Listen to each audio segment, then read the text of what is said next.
There are some decisions that seem easy at the time, but end up being hard to live with later.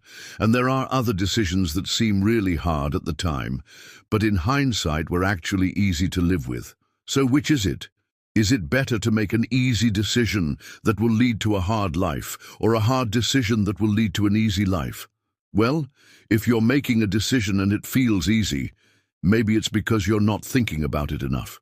You're not imagining yourself living with the consequences of that decision 5 years from now, 10 years from now, or even 1 year from now.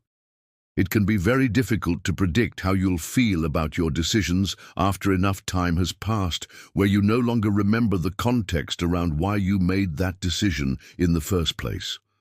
And so when you do look back, it'll be hard to tell whether you made the right decision or not. But there are definitely some decisions that you can tell at the time are wrong for you. Some decisions come along that just intuitively you know aren't good ideas.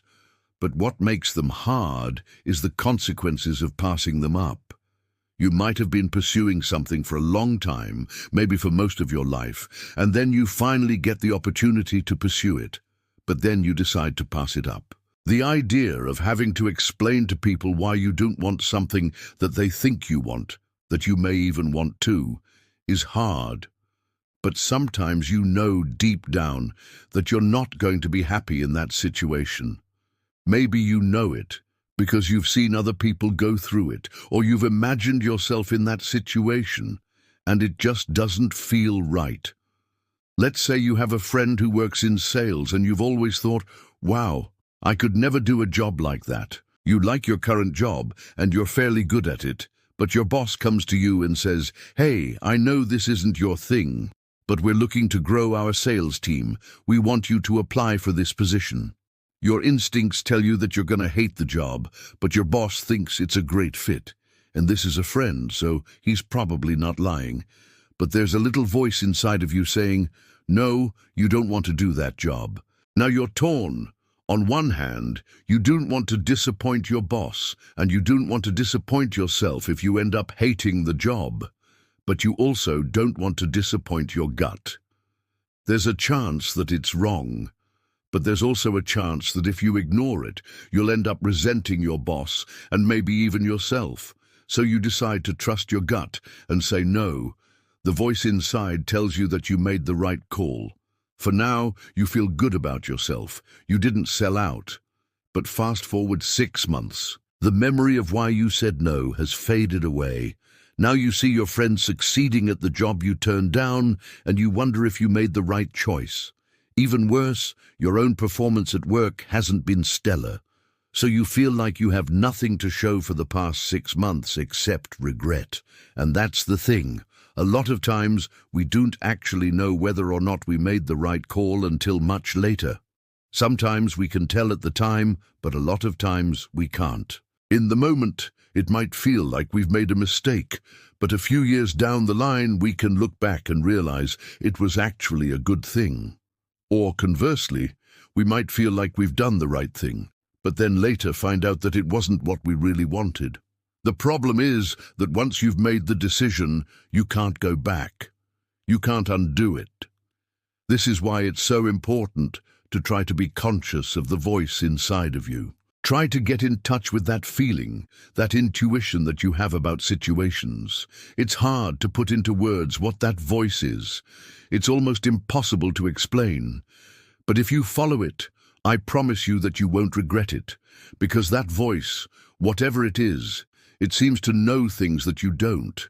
It seems to be able to calculate probabilities and outcomes and scenarios far better than your rational mind ever could. Now, this isn't to say that you should just blindly follow your gut. You should still think things through. You should still talk to people. You should still do all the research that you can, but you shouldn't disregard that voice either. You should listen to it and try to figure out where it's coming from.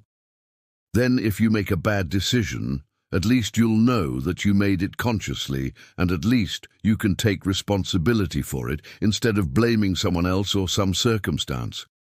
So let's go back to the original question. Is it better to make an easy decision that leads to a hard life, or a hard decision that leads to an easy life? Well, it depends on what you value more. If you value happiness above all else, then you should probably try to make the hard decisions that lead to an easier life.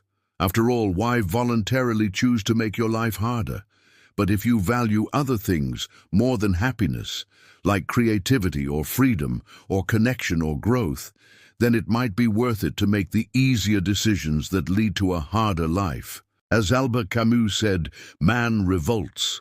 That is his only response to the absurd. Revolt is an attempt to return to life in spite of the absurd, to affirm or create values in the teeth of an indifferent universe. Though revolts are never final, they are a source of human greatness.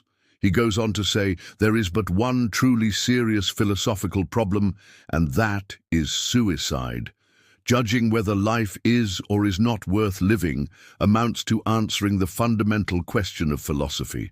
This is obviously a very bleak way to look at things, but I think there is some truth to it. If life is meaningless and pointless and absurd, and none of it matters in the grand scheme of things, well then, isn't suicide a reasonable conclusion to come to?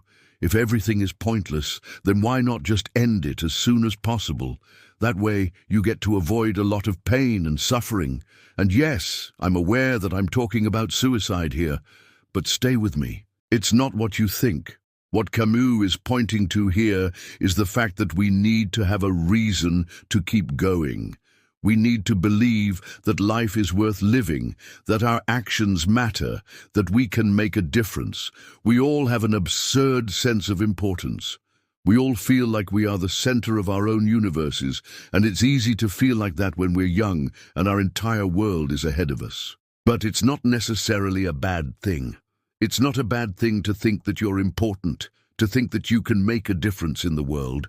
Sure, you're not the center of the universe, but that doesn't mean that you can't make your own corner of the universe a better place. Life is hard. Life is full of pain and suffering and death.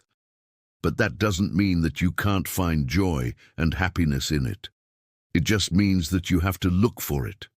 You have to actively seek it out and then nurture it. That's what life is about. It's about finding beauty in the midst of pain, love in the midst of loneliness, connection in the midst of isolation.